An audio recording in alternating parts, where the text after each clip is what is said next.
To create artificial general intelligence, a scientist resorts to gruesome experiments. For this, he lures 109 people into an abandoned city on an island.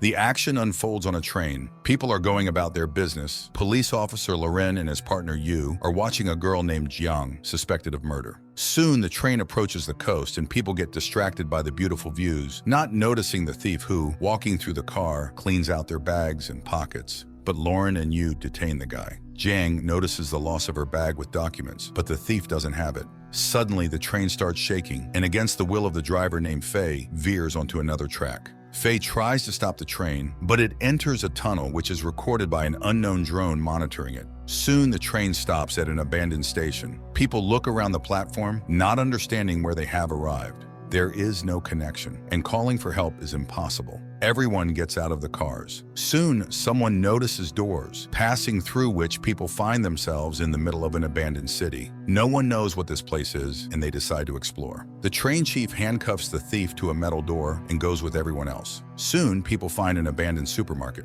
Officer Loren notices that the date on the receipts is 20 years old. Meanwhile, an AI voiceover narrates that the train has entered the tunnel. 109 life forms have arrived in the city for the experiment. Bats will be released at night. Everything is going according to plan. Evening falls. Fei's son, disobeying his mother, runs away and gets lost in the city. Some passengers volunteer to help search, and breaking into groups, begin to search the city. Suddenly, Loren finds bodies of people with their throats cut, and then bats attack them. The passengers left in the store notice bats hitting the windows. The first wounded rush inside, and the train chief immediately locks the doors behind them, while the others start barricading the windows. Loren and his group hide in a post office building. In the store, those bitten by bats die, despite the help of a doctor among the passengers. People at the post office realize they cannot hold the doors and escape through the back exit. Noticing them, one of the girls in the store rushes to open the doors, but a businessman stops her, fearing for the lives of the others. Unexpectedly, an elderly man volunteers to open the door after everyone hides in the warehouse. He waits until people reach the store and lets them in, but then Loren discovers that Jiang ran towards the station. Loren and Yu go to the back exit. Jiang is freeing the thief and asks him to return her documents. At this time, Loren leaves, asking Yu to stay at the door and let him back in. The thief leads Jiang to the train. In the store, the businessman persuades Yu to close the door and not let his friend in. Meanwhile, the thief gives Jiang her bag. The pair is immediately attacked by bats. They run towards the store and arrive there with Loren. At this time, Fei's son, walking alone, sees a lit lighthouse and heads towards it. Meanwhile, Yu opens the back door of the store, and Loren, Jiang, and the thief manage to escape.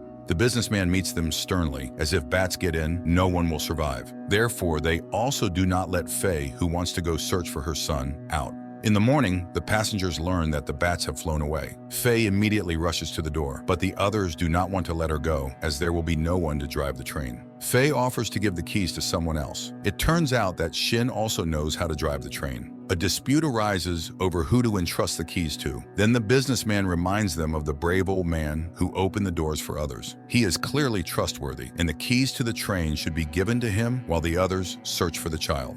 The man turns out to be a teacher, and everyone agrees that he is a good person and definitely will not leave alone. The businessman orders everyone to return at 4 o'clock, and people set out to search. Jiang surprises Loren with her knowledge of the area, although she initially said she had never been here. In the store, the businessman announces that it is time to head to the train. At this time, Jiang also asks Fei to go with everyone, but the woman refuses to return. The passengers, meanwhile, board the train, and the businessman deceitfully forces the teacher to give up the keys early. Shin starts the engine. However, the train, gaining speed, immediately stops because the path is blocked by debris. People again return to the store and barricade the windows and doors. However, the back door opens by itself and bats fly inside. People fight back, but many are bitten. Loren's group saves everyone. They break down the doors and the passengers escape, but once outside, they suddenly find that the bats are gone. A dispute breaks out. Yu accuses the train chief of not waiting for them and trying to leave, but the businessman urges people to stop arguing and focus on survival. Jiang says there is a hotel nearby, and Loren is again surprised by her knowledge.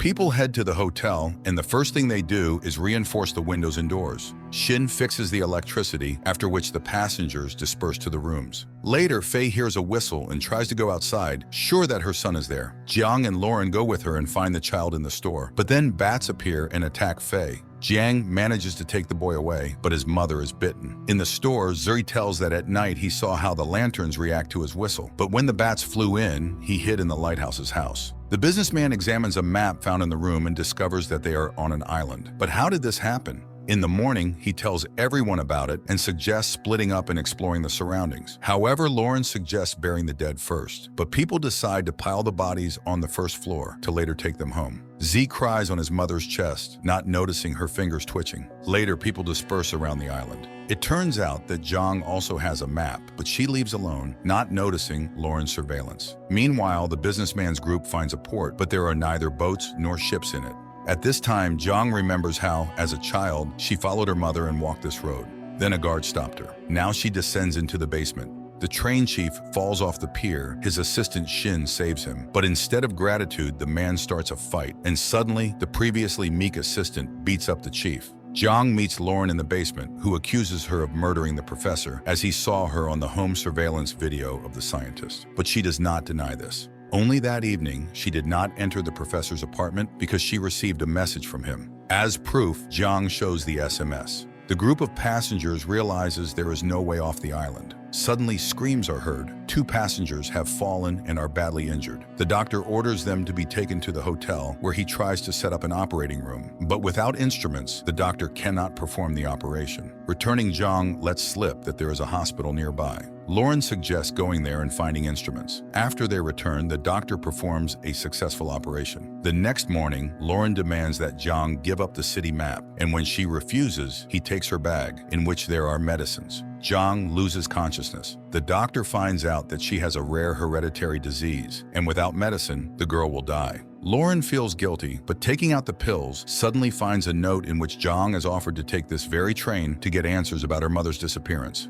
Later, everyone gathers in the hall. The businessman suggests searching the island again and collecting everything that can be eaten. At this time, Jiang tells Loren that she received a letter with a photo of her mother, a map, and a train ticket. She remembered that her mother worked here but does not know what exactly she did. But the policeman is much more interested in who sent this letter. Meanwhile, people disperse around the island in search of provisions. The teacher joins the businessman's group, and in the store, he finds a whole box of crackers. But the businessman suggests hiding the find, and when the old man refuses, Shin hits him. The businessman orders the old man to be tied up and the crackers to be hidden. Everyone gathers at the hotel, and the businessman lies that the teacher left alone. Later, Loren finds out that Haitao, the businessman's nephew, gave a package of crackers to a girl he liked. Loren finds out where he got the crackers and goes to the store, where he finds the tied-up teacher. Loren and Yu bring the old man to the hotel, tie up the businessman and his people, and lock them in the store. In the morning, the chief discovers that the warehouse doors are broken and the crackers are gone.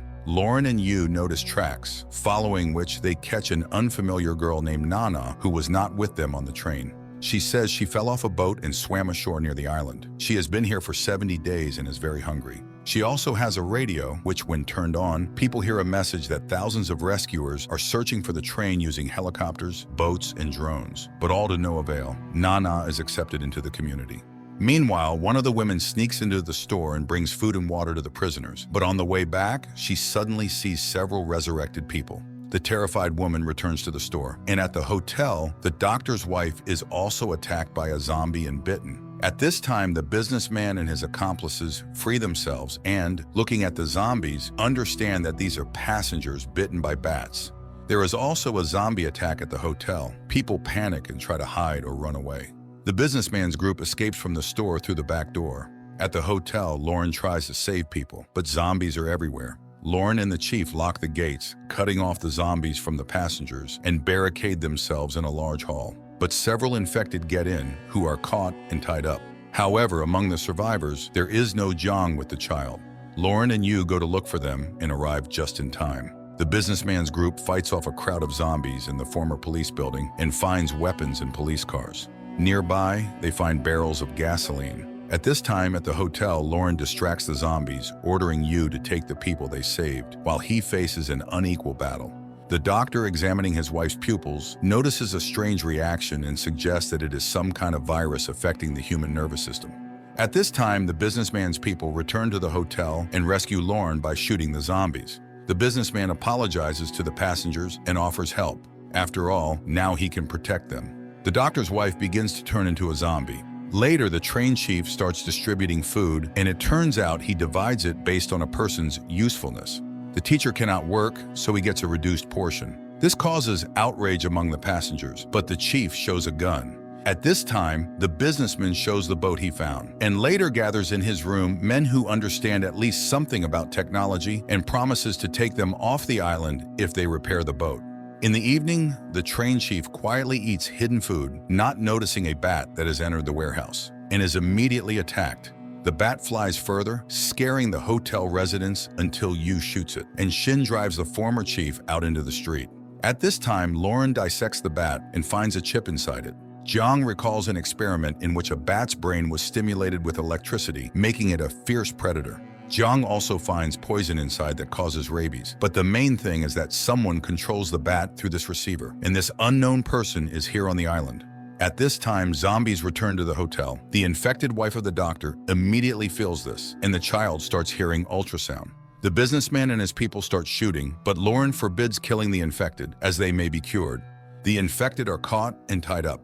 At night, Jiang remembers the ultrasound that the child hears. Maybe it is used to control the infected people? Meanwhile, Zi frees his mother from the ropes and the woman attacks her son. Loren arrives just in time and pulls the boy away, but Faye bites the policeman. The man leaves the hotel. However, outside he is caught by Jiang and taken to the lighthouse, where she ties him up at his request. In the AI report for that day, it writes that the main goal of the infection introduction is to divide and clash people, to reveal their true nature. And when Jiang followed the infected Loren, it proved that feelings are more important to people than safety. At night at the hotel, the businessman gives a gun to Yu and talks about the boat, offering to join his team. In the morning, he asks Yu to take him to where his friend Loren is and hands him a bag with a large sum of money. Yu suggests that Loren went to the lighthouse that Jiang talked about a lot and goes there with the businessman's team. The group arrives at the lighthouse and Shin points a gun at the policeman, despite Jiang's protests. Suddenly, Yu intervenes for the guy and asks to be left alone with his friend. The men leave, taking Jiang with them. After some time, she sees Loren fall off the cliff. She goes to look for his body. At this time, the businessman tells the others about the policeman's death. Jiang, who has returned, passes by with disdain. Later, Yu comes to her and admits that they had promised each other to kill whoever gets infected, but the girl reminds him that this disease can be cured. Yu leaves and recalls how he betrayed Loren by passing his investigation data to a criminal. Meanwhile, the doctor finds an ultrasound photo of a baby among his wife's things and realizes that she is pregnant.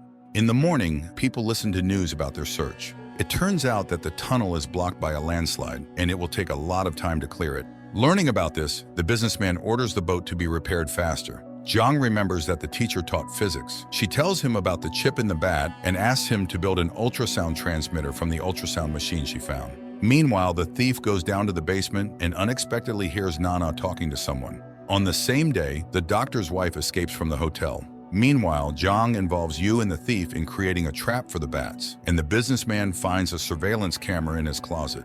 Later, others also find them in their rooms. In the morning, people bring the cameras to the common hall. Moreover, the manufacturing dates on the devices are recent. Meanwhile, the doctor finds his wife in the city, but she attacks him, as do other zombies. The man has to flee to the hotel, where the businessman learns from him the zombie's location, and the doctor recalls seeing Loren there. After this conversation, Yu goes to Jiang and gives her the police investigation records on her professor. The girl is sure that it is impossible to kill with the help of artificial intelligence. However, here she managed to access the unknown observer's server, but she does not yet have a general connection, so she cannot send a distress signal. In the morning, people see the businessman's armed squad going to exterminate the zombies. Hearing that Loren is alive, Jiang runs after the group. Friends, and the continuation is now in front of you on the screen.